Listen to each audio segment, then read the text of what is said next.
Welcome to our Song of Ice and Fire book club. Today, we are going to be talking about some news, and not just in House of the Dragon, but some big Hollywood news that could affect House of the Dragon, and that's the writer's strike. You know, there's a lot of reasons for it. I've been looking at the two main arguments that, at least from what I've read in the news, is AI, which is kind of the big one, and streaming. I guess, streaming royalties is another big thing. And I obviously track the stock market and everything. And Paramount stock market started tanking today. Big time.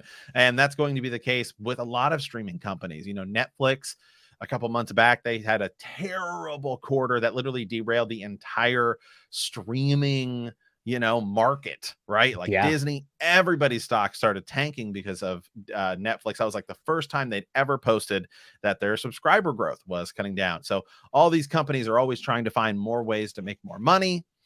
Part of that might be, hey, we're going to explore using AI and royalty differences. We see, if you go back and you look during the pandemic, there was a issue with movies going direct to streaming. I remember it was great as a consumer. It was great. But if I remember, I know Scarlett Johansson, and I want to say, what's her name? Oh God, who's the actress who's in Cruella? Why am I blanking on her name? She was in Spider-Man. I'll look it up. But so anyway, you're asking the wrong guy.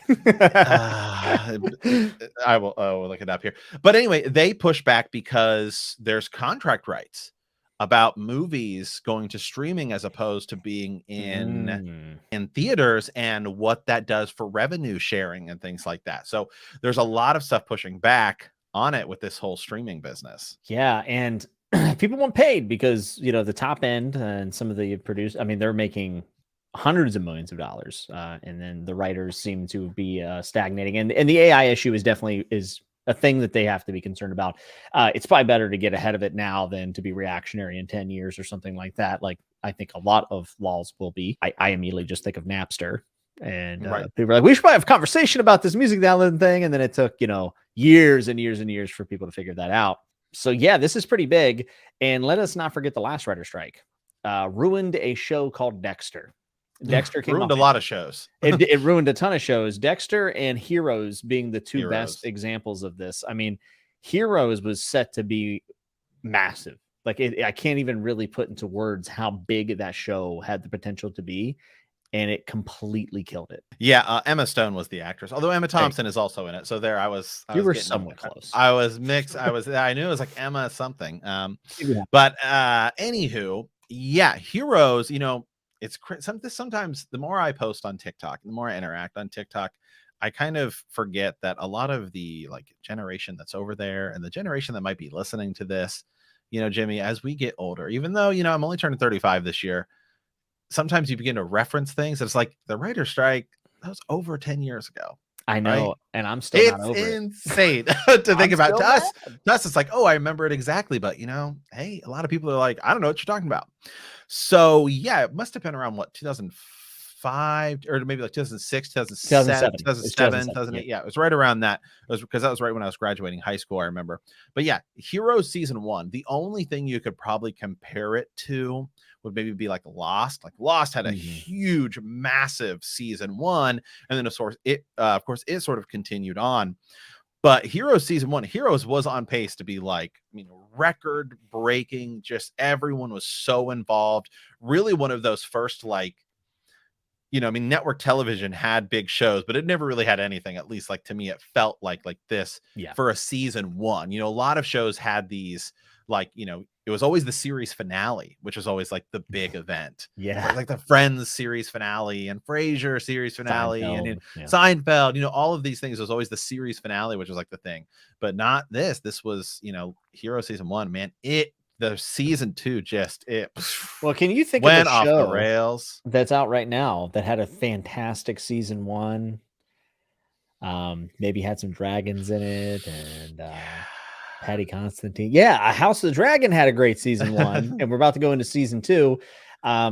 So I think we should kind of talk about the facts, because we had a lot of people reach out to us and be like, "Yo, do you think this is going to affect this?" Yada yada yada. And at first, me and you both were super optimistic. We were kind of like, yeah, well, the scripts are done. Like, woo, we're good. We're in the clear. And then I started reading more and figuring out exactly what does a writer strike entail and who does it affect. And it turns out a lot of showrunners do not work during a writer strike. Also, I had no idea because listen, I'm not this might come to surprise. I am not a Hollywood insider. I know that is shocking to you, Matt, and to all you listeners, but I'm not a Hollywood insider. I did not know how involved writers are on the set during filming. And the Secession cast has come out and said, you would not believe how many iconic lines in Secession there were that were made up on the spot or tweaked on the spot, completely invented on the spot by the writer that was working as a producer there on the set. So this is, and looking back and reading things, this seems to have also been the case, not just in House of the Dragon season 1, but a lot of Game of Thrones scenes as well. And our good buddy Ryan said, well, do you think George R. R. Martin might be more involved in season 2? But I don't think so, because George used to be a TV writer first off. So he's probably was or is a member of the writers union. And George is a writer first and foremost. He is going to go to bat for his people. And if anything, it might mean George isn't there. This is a little scary. I'm not going to lie. Yeah. You know, of course, the one thing to look at with all of these shows is shows that are like in production. So House of the Dragon is kind of interesting because they're filming it right now. So to me, it feels better off than, you know, something that hasn't been written yet. And then you get like, hey, there's a derogatory term you're allowed to use. Okay. You're legally allowed. It's called scabs. All right. You get these scab writers in here crossing the picket lines. Okay. That's what you're allowed to say it. My eyebrows were at the top of my hairline, and that's pretty far. You thought I was going to say something else. Like, what? No, scabs, man. That's kind of a derogatory term, but that's what it is. If you cross that picket line, and maybe some people will. We could cross the picket line and write for House, go in and stand in for House of the Dragon. Put me in. Yeah, I'll cross the picket line. Let me in.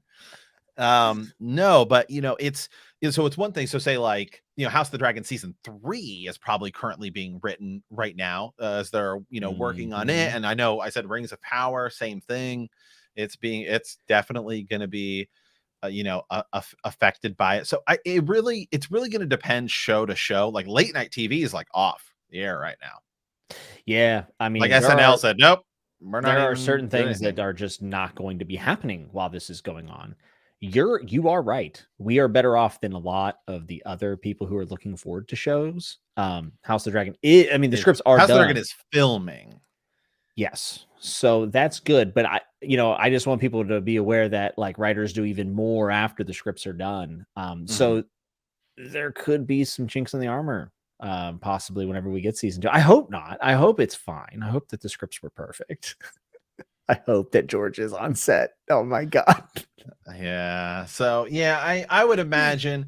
So House of the Dragon, I feel a little safe with, but that does, you never know how long these strikes are going, and you never know what the outcome is going to be in the meantime, because this time I feel like, I don't know, the last writer strike, you go back to 2007, it was kind of like, okay, well, you can just get new writers in there, or you're stuck in a rock between a hard place because you're going to have to go back to them at some point, right? But now, one of the things they're fighting against is AI, and you think about the cost effect of it. Sooner or later, in the next couple of years, there's going to be a movie that comes out that makes a ton of money that is completely written by AI, or partially, right? Or partially, yeah. And Hollywood's going to go, why am I paying this screenwriter when I can just use Chat GPT? When I just go Chat GPT, hey, can you write me a movie? Yeah, and there's a lot to go into AI and this level of AI, which is more of an ANI, which is kind of narrow in its scope, and it's going to get better over time, most likely. The big thing is for people who think this is all kind of flub, blah blah blah blah blah. Well, I'm very into books, and there are already issues with AI invading the publishing industry and taking jobs from artists. They're Right. doing Yeah. AI Cover art, generated right? covers. Yes, and it's a big thing, and it is cost efficient. And these publishing houses are going to do this, and so will the film studios as well. There was actually a publisher, I can't remember exactly which one it was, but they released a book from one of their best kids author who said, in conjunction with Chat GPT, brings you his new book. And it's like, Yeah. oh, so this isn't a 50 years from now, 100 years from now. This is a this decade problem. And I think that's probably why this strike is being taken serious and why they decided to do it. There's a lot of money at stake with a lot of this stuff. And you're right, the streaming wars, like, this is a They're only whole about to other level to it. yeah, man. They're only, I mean, we talk about, I bring up the streaming wars and the business side of it, from time to time, because it is such a big part of what's going to be happening with the show. It's really not like, it didn't used to be a thing. And, it's really like a last 5 year sort of thing where it's no longer just, the movies, studios and TV shows, they were always just trying to put out the best thing. And yeah, they were competing with each other, but it's so much more like blood thirsty now, because everybody's got a streaming service and everybody has to race to the top in order for your show to get noticed. I mean, think about, you look at like different models, right? Like Netflix, is it better to do the release everything at once? Is it better to do, and that stuff like that affects the way shows are written, because Surely you view it differently, as opposed to, hey, you're viewing it every week. Like, it's just all so affected by the business side of it, more so than it feels like it ever was before. Yeah, and the writers are a big part of that. There's more writing jobs than ever, but also they're probably looking ways to cut corners. So it's a tough situation. One thing I would also like to note, and the reason why things like House of the Dragon or Rings of Power, even, that we get nervous about this, is that there are a lot of shows the writing doesn't matter all that much. It's schlock, or it's cable TV. It is what it is kind of deal, reality TV, whatever it might be. But like, it's a show, especially like House of the Dragon, writing matters. It's everything.